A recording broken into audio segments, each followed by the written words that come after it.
Hello.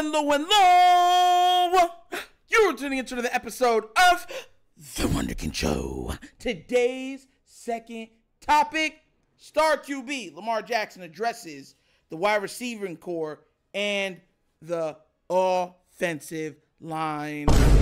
Look, I actually like that he did this, right? Because look, the offensive line and stuff like that, like John Harbaugh had said, he said, you know, we know the criticism going against the offensive line, and rightfully so, but we believe in them and we're going to roll with them. That was paraphrasing, or that, not even paraphrasing, that's pretty much what John Harbaugh said. I think it's like two different words that I used, but that's almost a quote that he used describing the offensive line. So what I'm going to do is I'm going to play what Lamar had to say about his teammates in the upcoming season, of a snippet of his interview, and then we're going to break it down. All right, so without further ado, let's get this party started. Lamar, after the Houston Week 1 game last year, you kind of came out and said you had to knock off some of the rust. What are you doing this year that you think might make you maybe more ready to go or less rusty in that Week 1 game in Kansas City? I think I hurt too when I came back. When I came back, I was like coming off an injury and everything, right?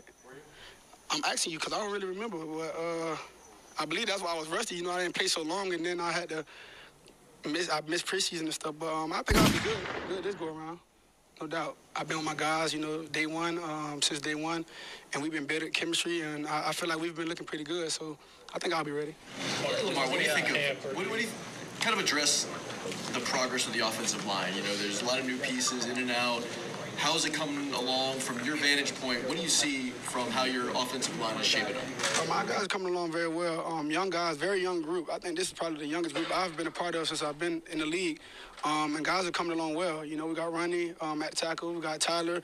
Those guys are the leaders of the line right now. And we're just going to keep stacking and keep getting better. Lamar, at the start of camp, you got a lot of questions about, you know, losing weight coming into training camp and all that. As you made your way through camp, is there a difference that you feel? Like, what is the biggest thing that stands out? I got a lot more energy. I'm not fatigued as much. If I'm running like 30 yards down the field, I can come back and just be like me, like a robot, even though I'm not a robot. So, yeah, I'm feeling good. I just feel better, a lot better. Lamar, at this point in camp, are you kind of ready for the regular season, or do you still feel like you need stuff to work on or want to work on? You know, it's always things to work on.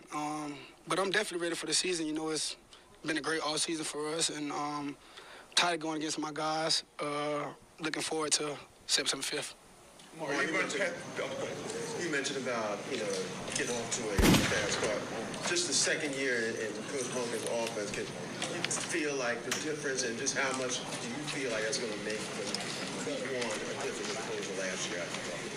Yeah, absolutely. Like you said, just me being a part of this system, going into my second season, having a whole all season, and just building with our guys' chemistry and listening to coach and seeing what his vision is for the offense. I feel like this year it'll be different this go around.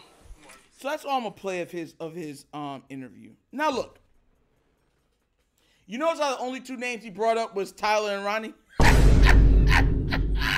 He's like, I can't even remember those other guys' names. Like, well, look, I'm not going to put no words in Lamar's mouth, but still.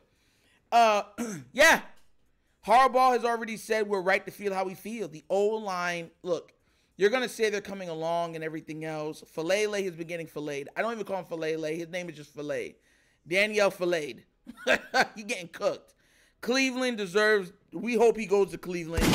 You know what I'm saying? Like, look, I don't want us to have to start Makari.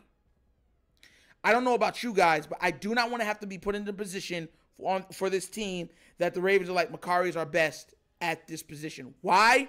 Because he's our swing guy. He's the guy that can fill in multiple holes when somebody goes down. You understand where I'm coming from? If anybody goes down, there's nobody that can fill it in properly. You understand where I'm coming from? That's my mindset. And there's an O-line. If y'all don't understand how football works, O-line is always going down. Somebody rolls on their ankles. Somebody pokes them in the eye. Somebody hits them in their knee from behind. Like, There's so much injuries that happen to O-lines every single season. I'm not wishing injury. I'm just speaking facts. Go to the 49ers. Go to the Chiefs. Go to the Packers. Go to the Chargers.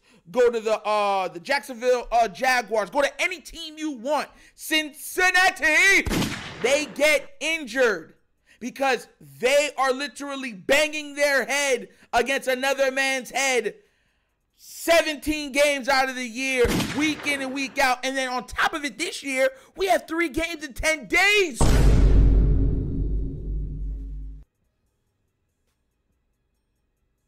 Three games supposed to be 21 days. Roughly. Because it's 7 to 7. Sunday to Sunday. You might do a little shorter if you have a Thursday night. It's a short week. We're going to be playing 3 games in 10 days. So, yeah. And we're hoping that Ronnie could stay healthy this season, which he hasn't been able to do in the past 3.5 years. So this is why I said I want Daniel Bakhtiari to be signed like yesterday. I think he would be great filling in right tackle. That would give you a little more flexibility with your line, even if he didn't start at the beginning to get his feet wet and stuff like that.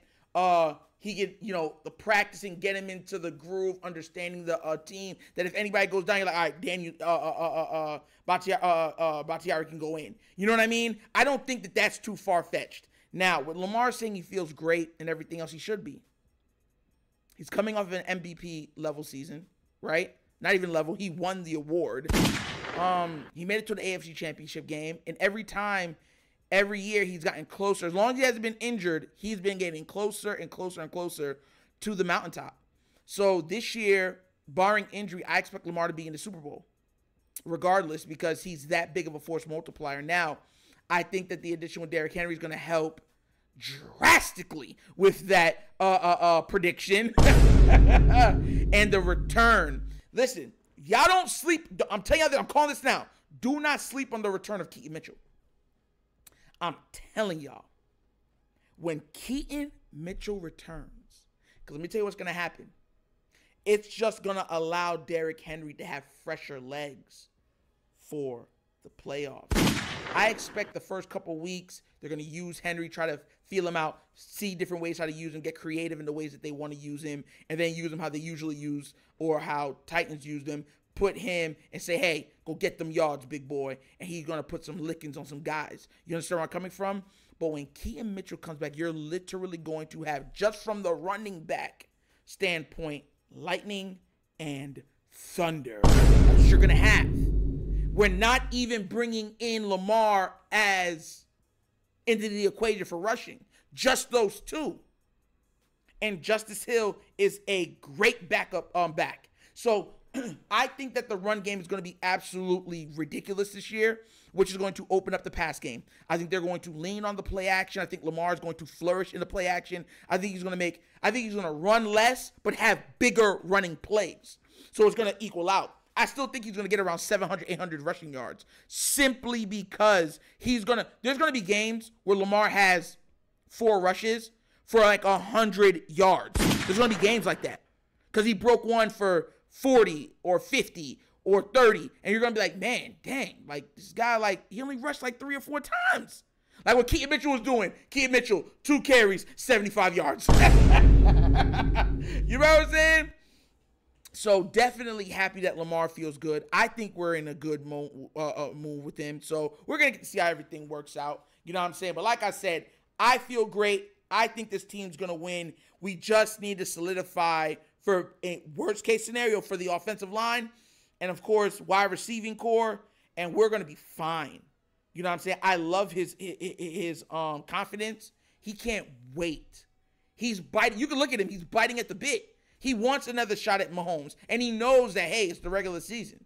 Last year don't count for nothing. You know what I'm saying? It is what it is. I don't care about the pundits. They're going to say what they say. It's for my job to go prove them wrong. That's Lamar's energy. He's not looking at the first game of the season. He's going to play this game by game, but his mind. See, his eyes is playing this one game at a time, but his mind is locked on the Super Bowl. And he knows to get there, he's probably going to have to go through Patrick Mahomes. That's what he's worried about. That's what he's looking at. It's not Joe Burrow in the way, or Justin Herbert, or Lawrence, or Josh Allen in the way of the Chiefs three-peating. It's Lamar Jackson and the Baltimore Ravens. Make no mistake about it. And he said that he will be the biggest speed bump they ever saw for this upcoming season. So let's go get it. But what do you guys think? Do you agree with Lamar? Do you like what he was saying? Do you think that, hey, he's feeling good, we might actually start fast this year offensively? Because last year we started kind of slow offensively. Let me know what you think down in the comment section, all right? But as always, that's the episode of The Wunderkind Show. Thank you for watching. Y'all know how we get down. We have fun and we laugh, but everything we talk about rooted in what? Facts and truth. Please do remember, like, subscribe, hit that notification bell, and leave a comment. You know I love the comments. And if you've not done so already, check out The Wunderkind Show's Patreon. Yes, 3 tiers of content goodness waiting for your consumption. Give it a look, give it a try. Let me know what you think. And if you'd like to donate to this channel, help out with equipment and such stuff like that, right here, bottom of the screen, QR code. QR code's to a Cash App. Cash App located in the description of every video that we do. Name of it is money sign The Wunderkind Show. Super easy. But once again, it's The Wunderkind Show. This is your host, Hunter, signing off. And as always, you know my slogan. Peace. And I am out of here. Huh? Yerp. Finish him, Daddy.